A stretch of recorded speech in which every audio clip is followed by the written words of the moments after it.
ابھی آپ کو براہ راست لیے چلتے ہیں۔ اس وقت وزیر اعظم شہباز شریف کی خصوصی گفتگو جاری ہے ہنگو سے تعلق رکھنے والے فٹ بالر محمد ریاض سے۔ آپ جہاں کہیں گے کرا دیتے ہیں۔ آپ کو نیشنل بینک میں چاہیے جواب، میں وہاں کرا دیتا ہوں۔ کہاں چاہیے؟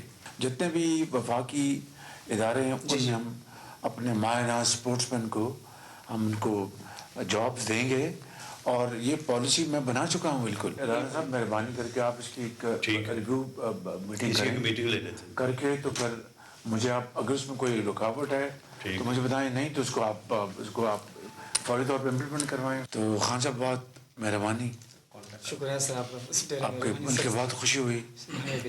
اپنے والدین کو میرا سلام دیجیے گا اور بہن بھائیوں کو سلام دیجیے گا۔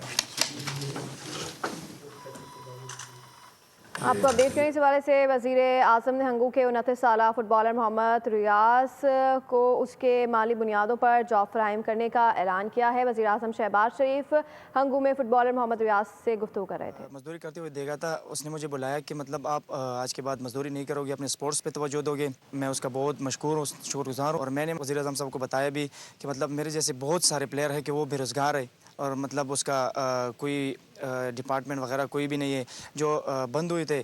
تو وزیر اعظم صاحب نے بتایا کہ مطلب میں وہ سب بحال کر دوں گا انشاءاللہ۔ اسپورٹس میں وہ بہت دلچسپی رکھتے، مجھے مطلب اپریشیٹ کیا۔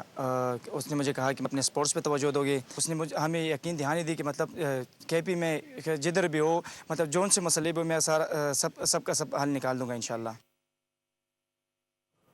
آپ کو اپڈیٹ کر رہے ہیں۔ وزیر اعظم نے فٹ بالر کی معاشی تنگ دستی کا نوٹس لیتے ہوئے اسے وزیر اعظم آفس بلایا، اس سے خصوصی گفتگو کی اور اسے کہا کہ اب سے آپ جلیبیاں نہیں بنائیں گے اور آپ اپنے اسپورٹ پر فوکس کریں گے۔ وزیر اعظم محمد شہباز شریف کے ہنگو سے تعلق رکھنے والے فٹ بالر محمد ریاض سے اب سے کچھ دیر پہلے خصوصی گفتگو کا سلسلہ جاری تھا۔ انہوں نے کہا کہ کھیلوں کے فروغ اور کھلاڑیوں کی حوصلہ افزائی کے لیے تمام اقدامات کریں گے۔